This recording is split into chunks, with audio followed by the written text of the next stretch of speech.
भारत माता की जय। देखो देखो देखो, आज फिर उसका सम्मान, जिसके बारे में जग जाहिर है, फिर भी भाजपा उसे ही बार बार सम्मान करता चला आया। और भाजपा के लोग सब कुछ जानकर अनजान हैं। जिसके बारे में मैं कह रहा हूं, सब जानते हैं कि मैं किसके बारे में कह रहा हूं। वह व्यक्ति हमारे जैसे लोगों से नफरत करता है, चूंकि स्पष्ट और पारदर्शी बोलने वाले हम लोग हैं।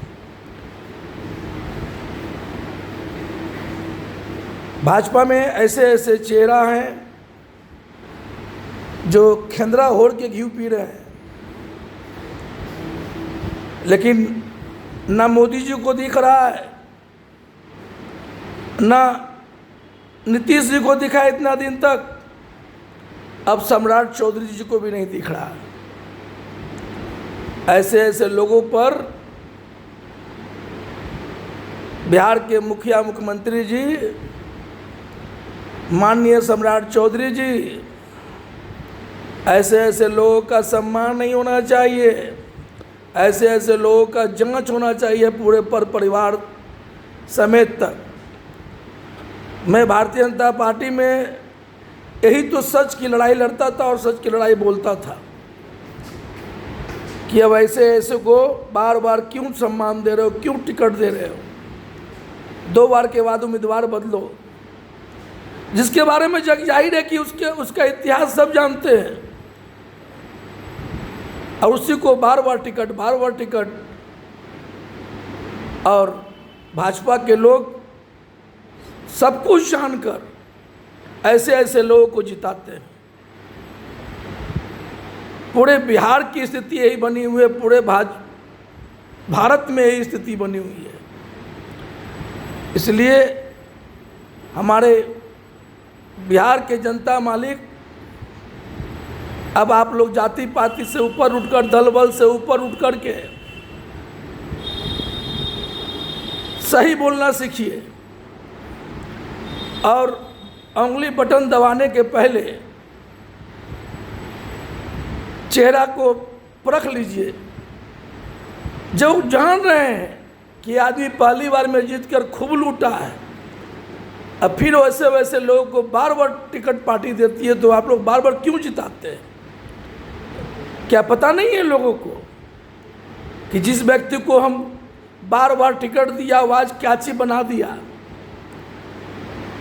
वैसे वैसे लोगों का सम्मान नहीं, वैसे वैसे लोगों की संपत्ति की जांच होनी चाहिए।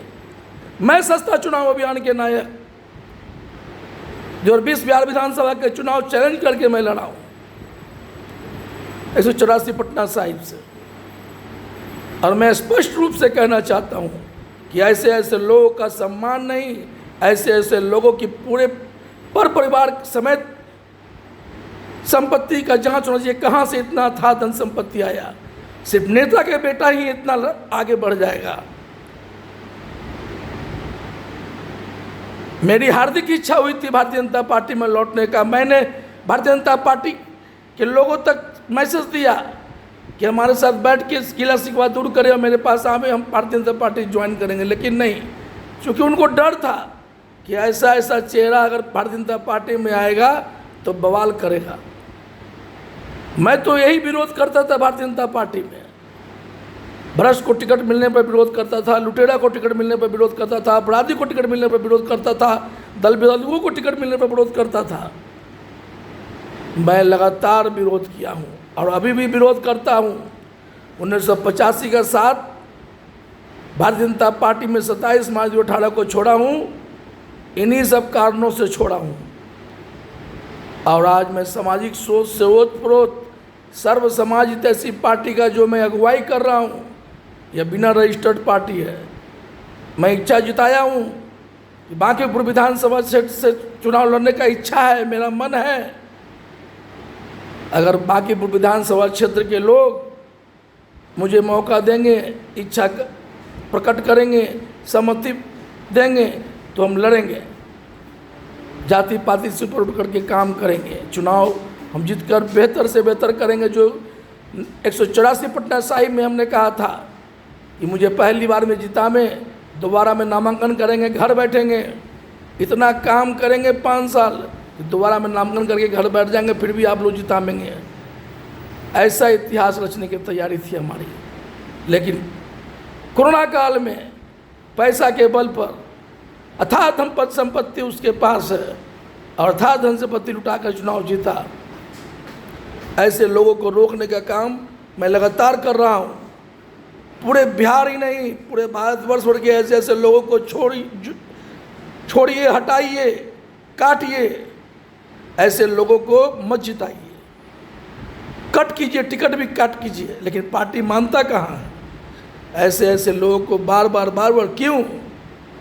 चूँकि पार्टी में ऐसे ऐसे लोग लूट करके पैसा देते हैं, उसको प्रभारी बना देता है, उसको ये बना देता है, और वहाँ कहता है जाकर तुम जितना लूटा वहाँ खर्चा करो। ये सब भारतीय जनता पार्टी में ही नहीं, पूरे पार्टी में हो रहा है, पूरे देश के सभी राजनीतिक पार्टी में हो रहा है। इसलिए मैं इसकी आवाज़ बुलंद कर रहा हूँ कि ऐसे ऐसे लोगों की सम्मान नहीं, ऐसे ऐसे लोगों की जांच होनी चाहिए। जय हिंद, भारत माता की जय।